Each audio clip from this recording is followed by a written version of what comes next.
آپ کے دل میں تمنا تھی کہ عمران خان صاحب جو ہیں ان کی حکومت ختم ہو. انشاءاللہ اس کرسی پہ میرا لیڈر ایک بار پھر آئے گا. انشاءاللہ اس کرسی پہ عمران خان صاحب پھر آئے گا. عوام کی طاقت سے آئے گا, 2/3 سے آئے گا. برداشت کریں, تھوڑا صبر کریں, برداشت کریں.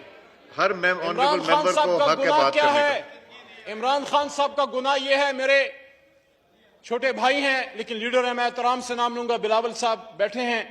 بلاول صاحب, عمران خان صاحب کا گناہ یہ ہے کہ جب آپ کے نانا نے آج سے سالوں پہلے اسی اسلام آباد میں مسلم امہ کو اکٹھا کیا تو انہوں نے ایک بار اکٹھا کیا اور میرے لیڈر عمران خان صاحب نے 2 مہینے میں 2 بار اکٹھا کیا اللہ تعالیٰ کے کرم سے.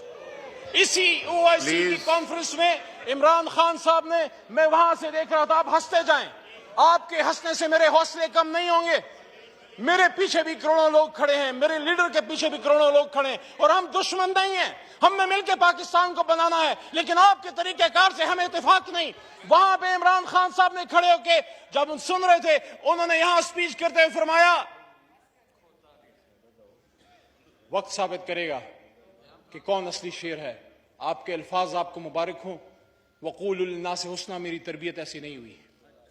عمران خان صاحب نے کہا کہ ہم مسلم بلاک بنائیں گے. عمران خان صاحب نے مسلم بلاک کی بات کی, یہ ان کا گناہ ہے. عمران خان صاحب نے آزاد خارجہ پالیسی کی بات کی, یہ ان کا گناہ ہے. میں تو اکثر یہ کہتا ہوں کہ روس صرف بہانہ ہے. جناب چیئرمین صاحب, محترم ایاز صادق صاحب, کہ روس صرف بہانہ ہے, عمران خان نشانہ ہے.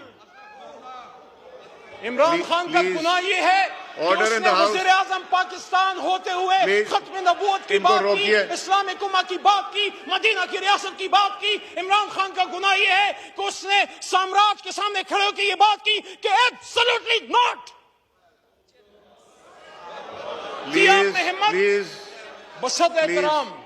بسط احترام پرویز اشرف صاحب بھی تشریف فرما ہیں, اور میرے خیال میں گیلریز میں سابق وزیر اعظم محترم گیلانی صاحب بھی تشریف فرما ہیں. میرے اپوزیشن لیڈر وہاں پہ رہے, آپ کے ساتھ سینٹ میں نے بڑا کام کیا. لیکن جناب چیئرمین صاحب, ایک وہ بھی وقت تھا دنیا نے دیکھا کہ یہاں پہ امریکن بوٹس آئے, ایبٹ آباد آپریشن ہوا, اور ایک یہ بھی وقت ہے کہ وہ وہاں منصوبے بناتے رہے کہ اگر عمران خان کی حکومت نہ گری تو Pakistan, things will get tough for Pakistan. اور یہ بھی کہتے ہیں کہ ہاں اگر عمران خان کی حکومت گر گئی اور عدم اعتماد جو آپ نے ابھی کامیاب کی ہے کامیاب ہو گئی تو ہم پاکستان کو معاف کر دیں گے. میرے چیئرمین صاحب, اللہ کے 99 ناموں کے نیچے بیٹھ کے ہم ماہ رمضان میں اللہ سے معافی کے خواستگار ہیں, امریکہ سے معافی کے خواستگار نہیں. لیکن پھر بھی آپ جیتے ہیں آج, ہم گریس سے برداشت کریں گے. لیکن یہ میری بات یاد رکھیے گا, یہ میری بات یاد رکھیے گا جناب چیئرمین صاحب, چلتے ہیں دبے پاؤں کہ کوئی جاگ نہ جائے, چلتے ہیں دبے پاؤں کہ کوئی جاگ نہ جائے. غلامی کے اسیروں کی یہی خاص ادا ہے. دوبارہ سناؤں, چلتے ہیں دبے پاؤں کہ کوئی جاگ نہ جائے, غلامی کے اسیروں کی یہی خاص ادا ہے. ہوتی نہیں جو قوم حق بات پہ یکجا, اس قوم کا حاکم ہی فقط اس کی سزا ہے. جناب چیئرمین صاحب, مجھے اس بات پہ فخر ہے, مجھے اس بات پہ فخر ہے کہ میرا لیڈر کھڑا رہا, جھکا نہیں, بکا نہیں, ڈرا نہیں, آخری گیند تک کھڑا رہا. اور عمران خان کا آپ کیا مقابلہ کرو گے, اس کا ایک سپاہی آپ کے پیچھے کھڑے ہیں اللہ تعالیٰ کے کرم سے. تو آخر میں جناب چیئرمین صاحب, آخر میں یہ کہنا چاہتا ہوں, جناب چیئرمین صاحب, میری دعا ہے میرا ملک, میرا پاکستان آگے بڑھتا رہے. میری دعا ہے کہ ملک کو پاکستان کو مضبوط کرتے رہے.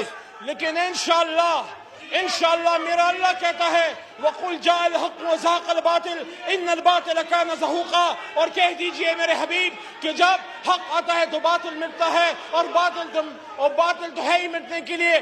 جلد عمران خان صاحب انشاءاللہ عوام کی طاقت سے ایک بار پھر اسی کرسی پہ براجمان ہوگا, 2/3 اکثریت سے ہوگا, اور انشاءاللہ عمران خان کو, پاکستان تحریک انصاف کو, اور میرے کروڑوں پاکستان تحریک انصاف کے ورکرز اور ووٹرز اور سپورٹرز کو آج کی یہ ڈیفینس, آج کا یہ کھڑا ہونا اور آپ کا آج کی ریزسٹنس مبارک ہو. آج بھی پاکستان میں کچھ لوگ ایسے ہیں جو سامراج کے سامنے کھڑے ہیں, جو امریکہ کے سامنے کھڑے ہیں, جو یہود و ہنوز کے سامنے کھڑے ہیں.